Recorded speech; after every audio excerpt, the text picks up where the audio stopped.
जिनकी बात सुन रहे थे आदरणीय कांग्रेस पार्टी के राष्ट्रीय अध्यक्ष आदरणीय मल्लिकार्जुन खड़गे जी, कांग्रेस पार्टी के उपस्थित सभी हमारे नेता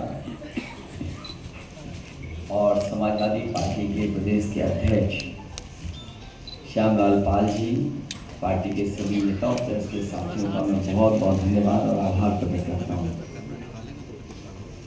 चौथे चरण का चुनाव खत्म हो गया है।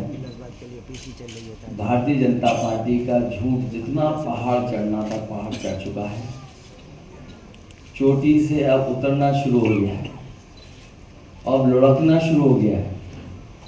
उनका काउंटडाउन के साथ साथ माउंटेन डाउन भी शुरू हो गया है। मैं अपने प्रेस के साथियों को भी 4 जून के जो सुनहरा समय आने वाला है उसके लिए बधाई दूंगा कि उस दिन फ्रीडम ऑफ प्रेस का दिन भी होगा।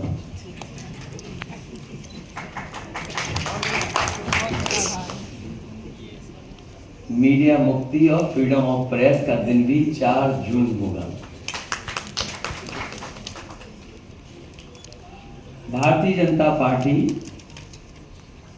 अपने ही नेगेटिव नैरेटिव में उलझ गई है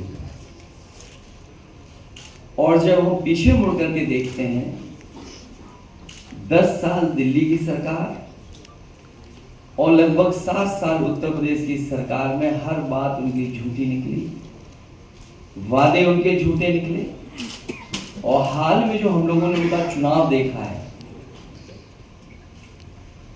उनकी बूथ कमेटियां लूट कमेटी के तरह काम करने लगी हैं और जो जन समर्थन इंडिया गठबंधन के लिए जनता में दिखाई दे रहा है, आने वाले समय में 140 करोड़ की जनता भारतीय जनता पार्टी को 140 सीटों के लिए भी तरसा देगी। भारतीय जनता पार्टी का रथ फंस नहीं गया है, धंस गया है और इसीलिए उनकी भाषा बदली है। जो उन्हें अपने काम पर वोट मांगना था वो अपनी भाषणों में भाषा बदल दी है। इसलिए नकारात्मक राजनीति का समय खत्म हो गया है। लोग और देश की जनता बदलाव चाहती है। वो बदलाव 4 जून को आने वाला है। इंडिया गठबंधन की सरकार बनेगी। तमाम जो जनता के लिए और जो हमारा किसान बैठा देख रहा है कि किसान की मदद हो, सहयोग हो, खुशहाली के रास्ते पर किसान जाए, उसे जो झूठा सपना दिखाया गया था आय दोगुनी का और काले कानून ला करके जो उसके साथ अन्याय हुआ था वो अभी किसान भूला नहीं है। वो थार से जो किसानों की जान गई, थार वाला घटना भी किसान भूला नहीं है और इनकी सरकार में लाखों किसानों ने आत्महत्या की है।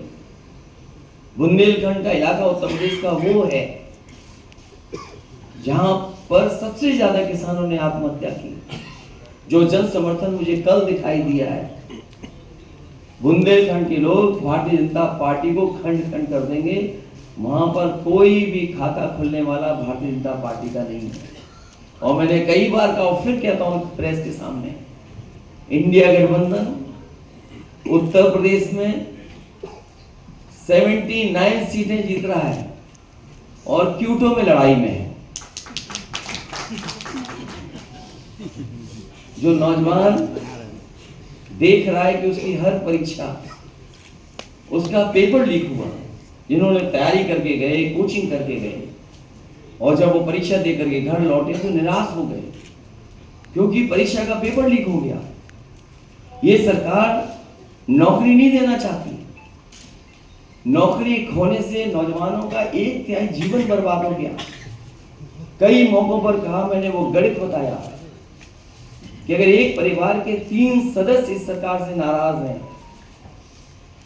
जो बेटा या बेटी परीक्षा लिखने गई थी और उसके केवल माँ बाप को हम जोड़ दें, 3 गुणा 60 लाख बनता है 1 करोड़ 80 लाख और 1 करोड़ 80 लाख अगर हम भाग दे दें 80 लोकसभाओं से तो हर लोकसभा में 2,25,000 वोट कम भारतीय जनता पार्टी का हो गया। इसकी भरपाई कहाँ है? इसलिए पूरा सफाया होने जा रहा है। किसान, नौजवान, व्यापारी, हर वर्ग के लोग भारतीय जनता पार्टी की जो पुरानी कहानी है सुन सुन करके थक गए हैं। इनके जो घिसे पटे डायलॉग है उनको भी कोई नहीं सुनना चाहता। इसलिए इस बार परिवर्तन होना तय है। इंडिया गठबंधन सबसे ज्यादा सीटें उत्तर प्रदेश में भी और देश में जीतने जा रहा है। मैं एक बार फिर आदरणीय मल्लिकार्जुन खड़गे जी का बहुत बहुत धन्यवाद देता हूँ, आभार प्रकट करता हूँ, क्योंकि जो आह्वान आपने किया वही आह्वान हम लोग कर रहे हैं कि आज लोकतंत्र को खतरा है। ये लोकतंत्र के पीछे तो पड़े ही हैं, हमारी आपकी जान के पीछे भी पड़े थे। अब ये कहते हैं कि वैक्सीन वापस ले लेंगे, जो शरीर में हमारे वैक्सीन चली गई, अब बताओ उस शरीर से कैसे वापस लेंगे? और लोकतंत्र तो खत्म करना ही चाहते हैं। संविधान ने जो अधिकार, न्याय और जो हमारे लिए रास्ता चुना था उसको भी खत्म करना चाहते हैं। उससे पहले हमने आपने देखा है कि हर इंस्टीट्यूशन को इन्होंने खत्म कर दिया। हर इंस्टीट्यूशन को ये खत्म कर रहे हैं। इंस्टीट्यूशन का खत्म होना ही हमारे आपका बाबा साहब भीमराव अम्बेडकर जी का दिया हुआ संविधान को खत्म करने का रास्ता है। इसलिए देश की जनता लोकतंत्र को भी बचाएगी और भारतीय जनता पार्टी को इस बार हराने का काम करेगी। बहुत बहुत